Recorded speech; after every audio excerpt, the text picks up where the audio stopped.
Un estudio del Imperial College de Londres reveló que el nivel de protección de personas que han tenido el COVID-19 decae muy rápidamente, pues la inmunidad que le aportan los anticuerpos podría durar solo algunos pocos meses. Esto se da a conocer en medio de rebrotes de la enfermedad en Europa, donde se han registrado protestas contra las medidas de restricción. Este es el tema del comentario internacional de Raúl Sorre. Raúl, ¿cómo estás?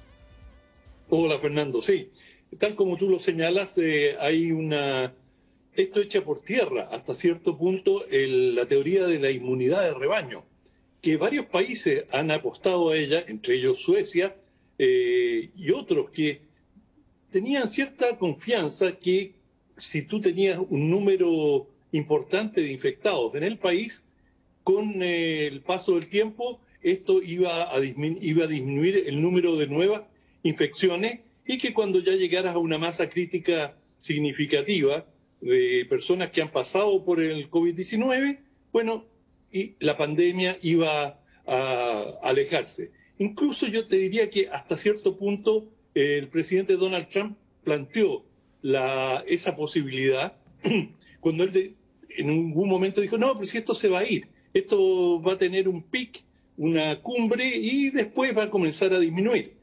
Y bueno, lo que hemos visto son dos cosas tremendamente desalentadoras desde cierto punto de vista. Una es que esta nueva ola ha vuelto y que mucha gente o gente que se había infectado en la primera ola puede volver a tener la infección. No está claro cuánto, si va a ser con la misma seriedad, con la misma agudeza, o si va a ser más suave, y qué porcentaje de personas se puede reinfectar.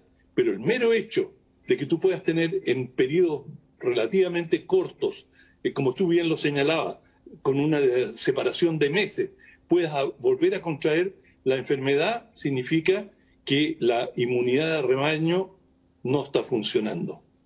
Ahora, Raúl, esto sucede y es parte también de tu análisis. Esto sucede cuando simultáneamente, a raíz de los rebrotes que han habido, muchos países han vuelto a poner medidas bastante duras, bastante drásticas en materia, y daba la sensación que se produjo una especie como casi de hastío en algunos países porque dijeron, oye, hicimos todo lo que hicimos, estaba la cosa bien y ahora nos vienen a decir que tenemos que encerrarnos de nuevo. Fue bastante dura la cosa en Italia. Sí, ahí estamos viendo imágenes, sí. Sobre todo en el norte, en Turino, en Milán, y bueno, también en el sur, en algunas ciudades, en Nápoles, se dieron desórdenes, pero en Italia hay, por lo menos eso es lo que está planteando el Ministerio del Interior en Italia, que aquí hubo infiltración o hubo participación de sectores de extrema derecha que están explotando esta situación para generar un malestar contra el gobierno y que, por cierto, hay mucha gente que espontáneamente se pliega a este tipo de situaciones, pero que aquí habría algo más. Y también esto se apreció en Alemania, que habían elementos de extrema derecha que estaban aprovechando el malestar, y incluso en Gran Bretaña, donde ha habido manifestaciones más débiles, también se ha apreciado algo similar. Han habido también expresiones de malestar en Barcelona, de manera que esto no es un incidente aislado en un país y, bueno, ahí comienza a haber una fatiga frente a la pandemia y hay gente que, digamos, especialmente aquellos que no están en grupos de alto riesgo, que dicen, bueno, mala suerte, que sea lo que sea, pero yo no voy a sacrificar más tiempo de mi vida y de mis intereses en aras a protegerme de la enfermedad. Si me da el COVID, me da el COVID. Y yo te diría que lo que ocurrió con Donald Trump irradia un mensaje muy fuerte hacia otros países también, porque, bueno, a él le dio y se recuperó y pocos días después estaba ahí como nuevo, asistiendo a reuniones, de manera que si tú eres sano y no tienes ninguna enfermedad grave, bueno, tómalo y va a ser una gripe. Él incluso cuando empezó dijo, sí, esto es menos que una gripe. Jair Bolsonaro dijo lo mismo y ha seguido diciéndolo. Y esto, bueno, si está en el destino de que te contagies y, bueno, si te va mal, de algo nos vamos a morir todos y tú entras en ese tipo de filosofía, claro, finalmente terminas ignorando todas las advertencias. Y a esto se suma un segundo elemento que ha sido mucho más potente de lo que se pensaba, y es que se acaba de hacer un estudio en 25 países sobre qué cree la gente. Y fíjate que, diríamos, en promedio, el 20% de las poblaciones se incluye Estados Unidos, Brasil, de México, Sudáfrica, y una serie de países europeos, y un porcentaje bastante significativo de personas piensan que esto es una mentira. Sí, claro, existe la enfermedad, pero que está exagerada. No explican quienes responden, pero tienen la convicción de que aquí los gobiernos están exagerando y es una forma de oprimir y de contener o mantener a raya a la población. Y bueno, por ejemplo, en muchos países se han declarado toque de queda. Y estoy seguro que si se hiciera una encuesta en Chile, a lo mejor encontraríamos un porcentaje de personas que también sospecha que esto se pudo haber hecho para contener el movimiento social. Digamos, en todas partes va a haber un porcentaje de personas que desconfía de la autoridad y especialmente frente a una enfermedad que es bastante curiosa, es decir, la narrativa de la enfermedad ha ido cambiando permanentemente. Y esto es perfectamente lógico, no tiene nada de conspirativo.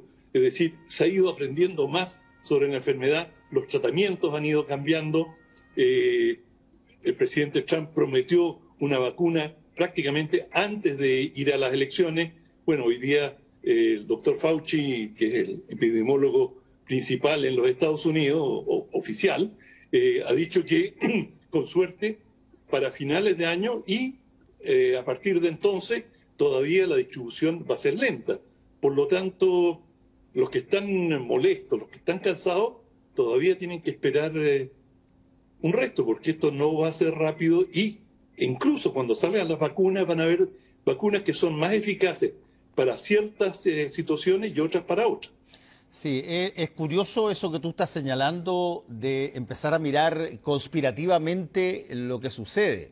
A ver, 222.000 personas muertas en Estados Unidos, no digamos que son un azar que se produjo de pronto y que en realidad no tiene ninguna relación con una pandemia. 20 y tantos mil muertos en Chile y en otras partes una cantidad bastante enorme. Son elocuentes, yo diría, argumentos para que uno no tome con liviandad esta situación. Pero aún así tú tienes razón. Así como hay gente que todavía cree que nunca jamás llegó el hombre a la luna y que todo fue producido en un escenario y que cree que, qué sé yo, el K-pop está detrás de todo esto. Bueno, hay teorías conspirativas que tienden, y sobre todo cuando ha pasado mucho tiempo, a mirar sospechosamente cualquier restricción de las libertades. Y eso vale para cualquier lado. Pero es un punto bien interesante porque la evidencia en el número de muertos en el mundo, yo tengo la impresión de que es lo suficientemente elocuente como para que alguien diga, ¿saben qué? No juguemos con esta apuesta. Claro, 1.100.000 personas en el mundo. 1.100.000 personas muertas. Que, ojo, es 1.100.000 personas muertas en condiciones pero radicalmente distintas de salubridad que cuando sucedió la peste negra, qué sé yo, en el Renacimiento. Hoy día tienes hospitales, tienes un montón de otras cosas y por lo tanto ese millón es probablemente aquellos que no pudieron sobrevivir, pero que si es que no hubiesen estado a las mismas condiciones con esta pandemia, en una de esas tienes los mismos 30 o 40 millones de muertos que hubo. Sí, probablemente, digamos, si no se hubiesen tomado todas las medidas precautorias, que son enormes, y todos estos encierros, cuarentena, probablemente estaríamos hablando de varios millones. Y eso es justamente lo que se le critica al presidente Trump, que él dice, bueno, tenemos 200.000 muertos, bueno, pero si no se hubiese tomado ninguna medida, a lo mejor estarían en 500.000. Por lo tanto, acá es muy difícil estimar qué diferencia hay si tomas o no tomas medidas, pero es clarísimo que algunos países han tenido éxito en frenar la circulación del virus y, por ejemplo, China ha demostrado que eso se puede hacer. Han sido muy drásticos con la disciplina social que hay en China, pero este virus que apareció en Wuhan, así también lo han llamado el virus de Wuhan, se cerró Wuhan en forma drástica, tuvieron más de un mes cerrados, pero totalmente aislados, y en forma gradual lo han ido disminuyendo y han habido nuevos brotes en distintos puntos de China, pero digamos con una capacidad de movilización enorme, los han ido sofocando, aislando, y China se ha logrado librar en buena parte, lo ha hecho Australia, lo ha hecho Nueva Zelanda, es decir, los países que han sido muy drásticos desde el comienzo en enfrentar esta pandemia han tenido bastante éxito. Sí, lo que tiene esta pandemia, que otras plagas u otras infecciones probablemente no tenían en la misma dimensión, es que aquí tienes mucha restricción de tus libertades, digamos. Libertades de movimiento, se te acaban los espectáculos públicos, se pierde buena parte de lo que te estimula en ese sentido. Cuando vino la peste del cólera, tú te recordarás, ese a grandes rasgos era un problema de vacuna, pero también era un problema de higiene, de precaverse en lavar las cosas, pero no se suspendió prácticamente nada de las libertades que tú tenías en función de eso. Aquí no, esta es una de esas plagas que te captura socialmente y que te limita a hacer cosas que están restringidas y que por lo tanto, claro, tú las aguantas un mes, 3, 4, 5 meses y de pronto empieza a surgir, no sé si la sospecha porque alguien estimula de que en realidad esto puede ser para intentar obtener un beneficio político A o B, o porque ya estás hastiado, estás psicológicamente cansado. Cierto, y es claro que estas manifestaciones que pueden haber tenido un elemento de infiltración política y algún elemento de aprovechamiento, sin duda tiene también una base espontánea, y especialmente entre los sectores más jóvenes. Bueno, finalmente, después de 6 meses de encierro, la gente empieza a sentir una pandemia de fatiga. La gente, somos seres gregarios, queremos tener vida social, echamos de menos a seres queridos, queremos poder visitar, y que de pronto te digan, y esto es lo que está pasando ahora en Europa, no se pueden reunir más de 4 personas, en otros países son 6, hay regiones a las que no se puede viajar, y por supuesto eso fatiga y genera un resentimiento. Y junto a esto se están dando también condiciones económicas más difíciles.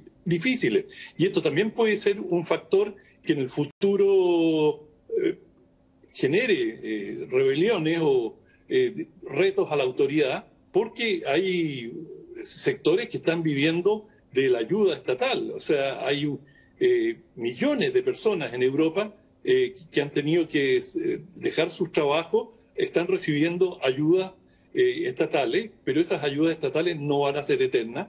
Va a haber una crisis de empleo, se están perdiendo cientos de miles de empleos, muchos de ellos no van a volver, especialmente en ciertos rubros, por ejemplo, en el turismo, en todo lo que es el transporte, y esto puede traer además cambios bastante fundamentales en nuestros estilos de vida. Mucha gente va a dejar de trabajar en oficina, va a comenzar ya están trabajando en sus casas, y eso, bueno, afecta a los sistemas de transporte. Es decir, creo que es prematuro comenzar a proyectar cómo será la vida después del COVID-19, pero ya estamos viendo atisbos. Bueno, y por lo que tú has planteado en este análisis, Europa vuelve a agitarse con rebrotes y con esta información que se entrega hoy día de que el hecho que tú hayas estado contagiado con el COVID no te genera una automática inmunidad para no estar contagiado de nuevo y por lo tanto me imagino que todos piensan vamos a tener otros 6 meses de lo mismo. Sí, claro. Bueno, ahora lo que hay que esperar es la vacuna y se verá cuán eficiente es la vacuna. No existen vacunas, es muy difícil que haya una vacuna universal y como hay muchas que están siendo desarrolladas, algunas vacunas serán mejores para personas de la tercera edad, otras para quienes padecen de ciertas enfermedades. En fin, eso se verá con el tiempo. Sí. Los que están, al parecer, más avanzados y ya la están distribuyendo en varios países es la vacuna china. Gracias, Raúl Sor. Espérate un segundo, que tenía una deuda de ayer. Y es la película que hablamos sobre... Ah, sí, pues la serie. ¿Cuál es la serie? La serie es Space Force, así se llama. Fuerza Espacial, Space Force. Y el actor es Steve Carell. Okay, entonces... ¿Lo ubicas a Steve Carell? No, si lo veo, si le veo la cara quizás lo reconozco, pero porque yo veo harta series, pero Space Force no la he visto. Ha hecho muchas películas, es muy buen actor. Ahora, lo que yo sí tengo que advertirle a los que la vean es que es bastante estadounidense, y con lo que quiero decir, hay muchos chistes, muchas sátiras son, por ejemplo, a la relación, a la pugna que hay entre la Fuerza Aérea, que es la que tiene a su cargo este centro espacial, y el ejército y la marina, los celos que hay entre las ramas. Entonces hay muchos chistes internos que si uno no está familiarizado con Estados Unidos y su cultura, en fin, es fácil que te pasen por encima de la cabeza. Muy bien, pero tú la recomiendas de todas maneras, ¿no? La recomiendo, no así que terrible, tengan cuidado que pueden tener acceso de risas que no se van a poder detener, no. Muchas gracias, Raúl, que te vaya bien.